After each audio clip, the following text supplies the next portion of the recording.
اگلی صبح 7 بجے اس کی کال آئی تو وہ نیند میں تھی، لیکن اس کی آواز سن کر ساری نیند بھاگ کر کے اڑ گئی تھی۔ کیسی ہو؟ اس کا لہجہ کچھ بجھا بجھا سا تھا، لیکن حریم کو اپنے اندر توانائی کا ایک سمندر سا بہتا ہوا محسوس ہوا تھا۔ اس کی آواز میں کچھ تھا جو اس کے سارے جسم میں کرنٹ سا دوڑ گیا تھا۔ میں ٹھیک ہوں، تم کیسے ہو؟ اس نے صبح اٹھتے ہی پہلا جھوٹ بولا تھا۔ وہ بالکل بھی ٹھیک نہیں تھی۔ بیڈ پر بیٹھے بیٹھے اس کی نظر سامنے ڈریسنگ ٹیبل کے شیشے پر پڑی۔ سرخ متورم آنکھیں، زرد چہرہ، بکھرے بال، وہ کسی ویران اور اجڑی ہوئی عمارت کی طرح لگ رہی تھی۔ آئی ایم سوری یار، میں کل کچھ اوور ریئیکٹ کر گیا۔ اس کا شرمندہ لہجہ کل کی ساری تھکن اور اذیت ایک لمحے میں سمیٹ کر لے گیا تھا۔ خوشی کے گہرے احساس کے زیر تحت اس کی آنکھیں پھر بھر آئی تھیں۔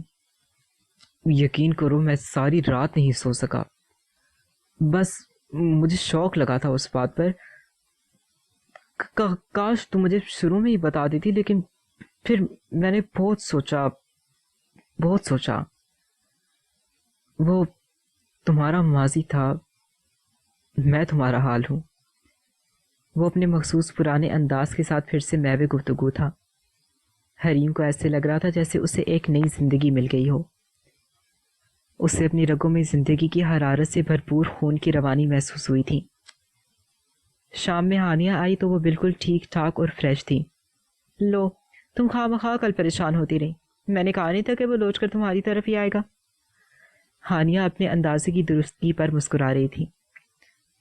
بس یار، یہ محبت انسان کو بہت وہمی بنا دیتی ہے کہ کہیں ایسا نہ ہو جائے یا کہیں ویسا نہ ہو جائے۔ حریم نے اپنی پالتو بلی کی پیٹھ سہلاتے ہوئے جواب دیا تھا۔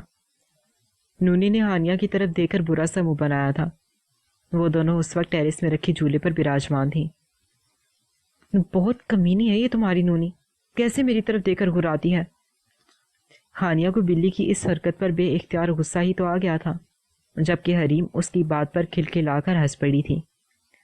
اس کے لہجے میں موجود کھنک کو محسوس کر کے ہانیہ نے سکون کا سانس لیا تھا۔ Next article. ہانیہ کا بینک کی طرف سے کوئی ٹریننگ کورس تھا، جس کے سلسلے میں وہ 1 مہینہ کراچی رہ کر واپس آئی تو حریم کی شادی کا کارڈ دیکھ کر وہ ہکا بکا رہ گئی۔ کراچی میں اس کا دن دہاڑے سیل فون کسی نے مارکیٹ میں ہتھیا لیا تھا، جس کی وجہ سے اسے فوری طور پر نئی سم لینی پڑی تھی، اس لیے سب سے رابطہ کٹ کر رہ گیا تھا۔ کچھ وہ اپنے کورس میں اس قدر مگن تھی خود سے بھی رابطہ نہ کر سکی۔ لیکن گھر پہنچتے ہی ممی کی اس اطلاع پر وہ پرجوش ہو گئی۔ کھانا درمیان میں ہی چھوڑ کر وہ اپنے ٹیرس سے اس کے ٹیرس سے پھلانگ کر آندھی اور طوفان کی طرح حریم کے سر پر پہنچی تھی۔ وہ جو ماما کے لیے دلیا بنانے میں مگن تھی، اسے دیکھ کر چونک گئی۔ بہت بہت مبارک ہو یار، جیسی ماما نے مجھے بتایا یقین کرو لنچ ادھورا چھوڑ کر ہی آ گئی۔ وہ اب دیچکیوں کے ڈھکن اٹھا اٹھا کر بے تکلفی سے جائزہ لے رہی تھی۔ واو، یہاں تو لگتا ہے کہ کسی بڑی دعوت شہراز کا اہتمام کیا گیا تھا، جس کی باقیات ابھی بھی باقی ہیں۔ وہ اب مزے سے پلیٹ میں قیمہ مٹر نکال کر کچن میں رکھے چھوٹے ڈائننگ ٹیبل کی کرسی گھسیٹ کر بیٹھ گئی تھی۔ ہانیہ نے ہاٹ پاٹ بھی اس کے سامنے لا کر رکھ دیا تھا۔ شاباش، اب شروع ہو جاؤ کہ کس طرح سے نوفل کے گھر والے رشتہ لے کر آئے اور تمہاری بھابھیوں کا کیا ری ایکشن تھا اور کتنے محاذوں پر لڑنا پڑا۔ وہ منہ میں نوالا ڈالے ہوئے تیزی سے بول رہی تھی۔ دلیے کی دیگچی میں چمچ گھماتا ہوا حریم کا ہاتھ کچھ لمحوں کے لیے ساخت ہوا، لیکن اس نے بہت تیزی سے خود پر قابو پایا تھا۔ کچھ بھی نہیں، رشتہ آیا اور منظور ہو گیا۔ کیا مطلب؟ کوئی کاقدہ کھڑاک نہیں ہوا؟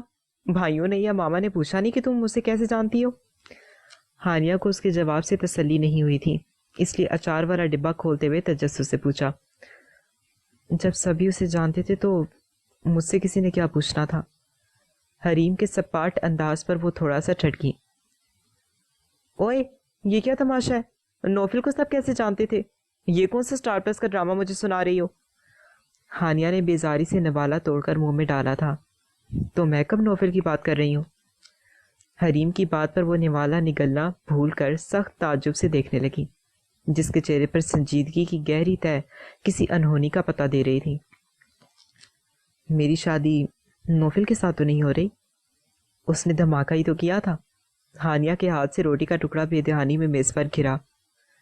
پورے کچن میں ایک غیر معمولی اور بوجھل سی خاموشی پھیل گئی تھی۔ ہانیہ کئی لمحوں تک کچھ بول ہی نہیں سکی تھی۔ اس خاموشی کو کچن میں بے تکلفی سے داخل ہوتے ہوئے نوجوان نے توڑا تھا، جس کے ہاتھ میں اورنج جوس کا خالی گلاس تھا۔ ہانیہ بغور اسے دیکھنے لگی۔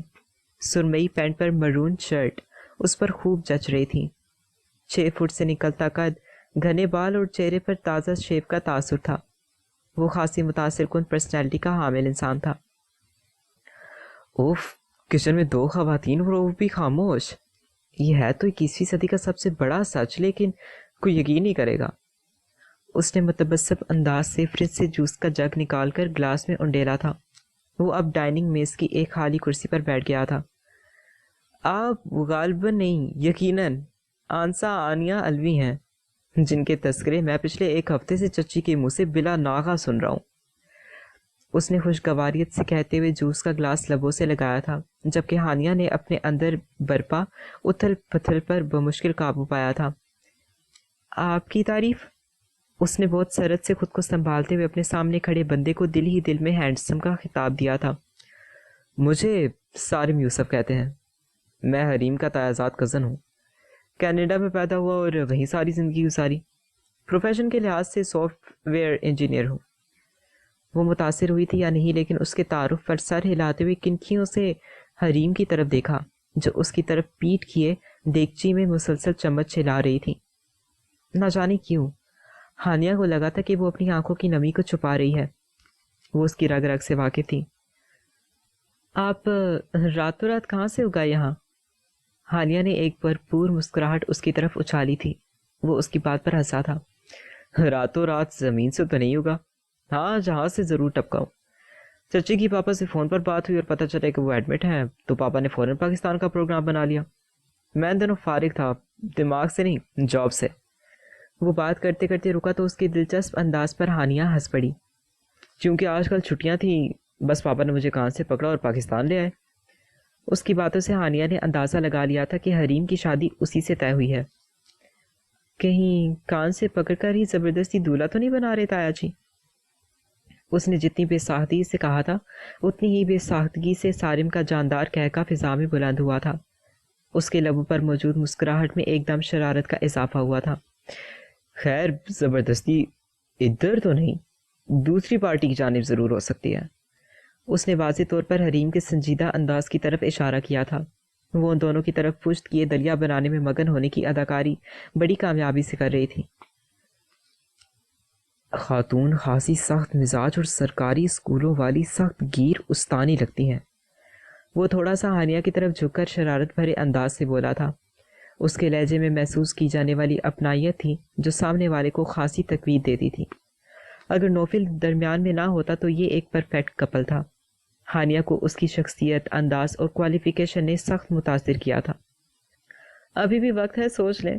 محترمہ نہ صرف سخت مزاج بلکہ قریب جانے پر اچھا خاصا کرن بھی مارتی ہیں۔ وہ بھی جوابی کارروائی کرتے ہوئے صالحہ آنٹی کے بیڈ روم کی طرف بڑھی۔ دماغ میں مختلف سوالات ادھم مچا رہے تھے۔ اس سے زیادہ صبر کرنا اس کی برداشت سے باہر تھا۔ شکر ہے بیٹا کہ تم آ گئی، ورنہ اپنی بہوؤں سے تو مجھے کوئی توقع ہی نہیں۔ اب از کم اس لڑکی کی شاپنگ میں ہیلپ تو کرواؤ گی۔ اسے دیکھتی صالحہ بیگم نے شکر کا کلمہ پڑھا تھا۔ کاسنی رنگ کے سوٹ میں وہ خاصی تر و تازہ اور فریش دکھائی دے رہی تھیں۔ انجائنا کے اٹیک کے بعد پہلی دفعہ ہانیہ نے انہیں اتنے اچھے موڈ میں دیکھا تھا۔ آنٹی یہ سب کیسے اتنا اچانک ہو گیا؟ وہ لپک کر ان کے پاس آن بیٹھی تھی۔ اس کی بات پر وہ متانت سے مسکرائی۔ بس بیٹا، یہ میرے مولا کا کرم ہے۔ میں اپنی بچی کی طرف سے سخت پریشان تھی۔ دن رات دعائیں کرتی تھی کہ ایک دن یوسف بھائی کی اچانک کینیڈا سے کال آ گئی۔ میری بیماری کا سنا تو فوراً 4 دن بعد پاکستان تھے۔ یہاں آ کر حریم کے بھائیوں کے مزاج اور حالات دیکھ کر سخت دل گرفتہ ہوئے۔ سب کو کھری کھری سنائی اور ساتھ میں ہی اپنے اتنے لائق فائق بیٹے کے لیے حریم کا ہاتھ مانگ لیا۔ میں تو مانو خوشی کے مارے ایک لفظ بھی نہ بول سکی۔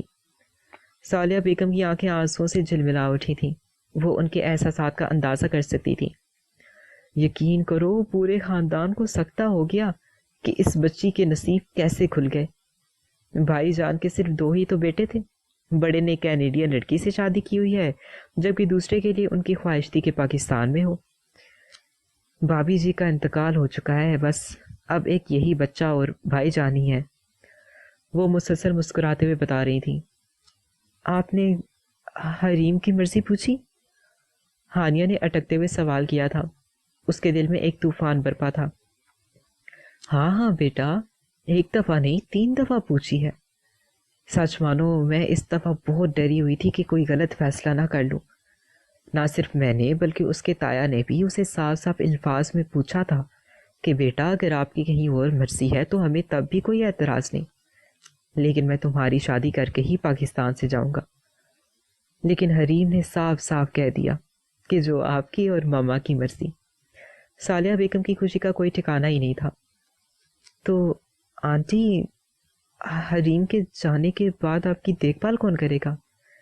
اے بیٹا، بھائی جان میری بھی ٹکٹ ساتھ ہی کٹوا رہے ہیں۔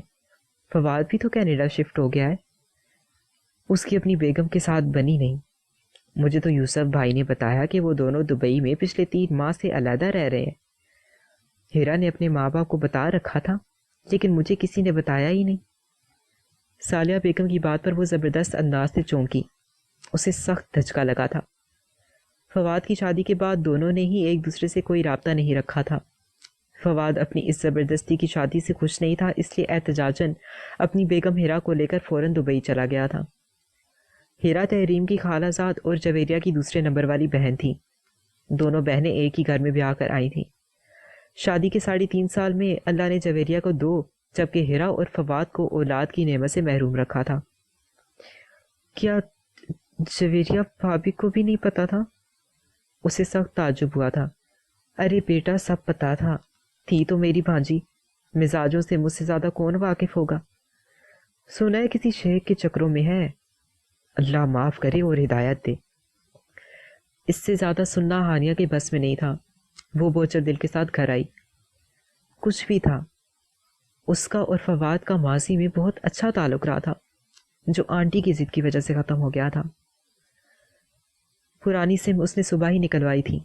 جیسے ہی سیل فون میں ڈالی، سب سے پہلی کال نوفل کی تھی۔ وہ بہت زیادہ گھبرایا ہوا تھا۔ ہانیہ، میں آپ سے ابھی اور اس وقت ملنا چاہتا ہوں۔ آپ سوچ بھی نہیں سکتی میں کتنا پریشان ہوں۔ پچھلے 25 روز سے پاگلوں کی طرح آپ کو کالز کر رہا ہوں لیکن آپ کا نمبر بند جا رہا تھا۔ وہ اس کی آواز سے معاملے کی سنگینی کا اندازہ لگا سکتی تھی۔ اس نے وال کلاک پر نگاہ ڈالی۔ شام کے 4 بج رہے تھے۔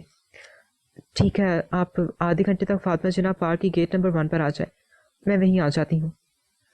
اس نے تیزی سے پروگرام ترتیب دیا۔ وہ خود بھی الجھ کر رہ گئی تھی۔ حریم کی سنجیدگی اور نوفل کے لہجے کی سنگینی اسے معاملے کے پیچیدہ ہونے کی طرف اشارہ دے رہی تھی۔ پتہ نہیں حریم کو کیا ہو گیا، میری ایک کزن کے اوٹ پٹانگ فون کی وجہ سے وہ مجھ سے سخت بدگمان ہے۔ نہ فون پر بات کر رہی ہے اور نہ ہی کسی ٹیکسٹ کا جواب دے رہی ہے۔ وہ ملگجی سی شرٹ اور بغیر استری کی ہوئی پینٹ کے ساتھ سوفٹی چپل پہنے ہوئے تھا۔ اس کی شیو بھی کافی بڑی ہوئی تھی۔ اس کا حلیہ اس کی ذہنی حالت کی عکاسی کر رہا تھا۔ ہانیہ اس کی بات پر بری طرح چونکی۔ آپ کی کزن کے پاس حریم کا نمبر کہاں سے آیا؟ وہ اس کی بات پر ڈھیروں خفت کا شکار ہوا۔ میں 25 دن پہلے 2 دن کے لیے گھر گیا تھا، بھابھی کی بہن آئی ہوئی تھی، میں واش روم میں تھا، اس نے کہیں میرے سیل فون کی تلاشی لی اور میرے حریم کو کیے جانے والے میسیجز سے صورتحال کا اندازہ لگا کر حریم کو کال کر دی، اس نے مختصراً بتایا۔ وہ سخت پریشان تھا۔ ہانیہ بھی اس کی بات سے بری طرح الجھ گئی تھی۔ اس نے حریم سے کہا کہ میری اس کے ساتھ منگنی ہوئی تھی جو میں نے توڑ دی، اور یہ کہ میرے بہت سے افیئر سے، اور پتہ نہیں کون کون سا زہر اگلتی رہی ہے۔ وہ سخت ہراساں تھا۔ لیکن اس نے ایسا کیوں کیا؟ ہانیہ نے سوالیہ نظروں سے اسے دیکھا جس کے چہرے پر عجیب سا تاثر تھا۔ اصل میں میری بھابھی اور اس کی خواہش تھی کہ میری شادی وہاں ہو، لیکن میرے انکار پر انہوں نے اسے انا کا مسئلہ بنا دیا۔ اس وجہ سے وہ آئے دن میرے لیے مسئلے کھڑے کرتی نظر آتی ہیں۔ نوفل کی بات پر اس کے دماغ کی الجھی گتھی تھوڑی سی سلجھ گئی تھی۔ آپ نے حریم کو اصل بات بتا دینی تھی۔ اس نے خلوص دل سے اسے مشورہ دیتے ہوئے فضا میں موجود سناٹے کو محسوس کیا۔ اچانک ہی خنکی کی چادر تن گئی تھی۔ وہ مجھ سے بات کرے تب نہ، وہ مجھ سے حد درجہ بدگمان اور شاکی ہے۔ کسی صورت بات کرنے پر راضی نہیں ہوتی. آپ سوچ نہیں سکتی کہ اس صورتحال میں ایسا لگتا ہے کہ میرا دماغ پھٹ جائے گا. وہ حد درجہ مضطرب، غمزدہ اور پریشان دکھائی دے رہا تھا. اسے ابھی شاید حریم کی شادی کا بھی علم نہیں تھا، اور ہانیہ میں بھی اتنا حوصلہ نہیں تھا کہ وہ یہ اطلاع اسے دیتی. اسے خود بھی سمجھ نہیں آ رہی تھی کہ ایسا کیا ہو گیا تھا جس نے ہانیہ جیسی لڑکی کو اتنا تبدیل کر دیا تھا، اور وہ آنن فانن کسی اور سے شادی کے لیے بھی تیار ہو گئی تھی.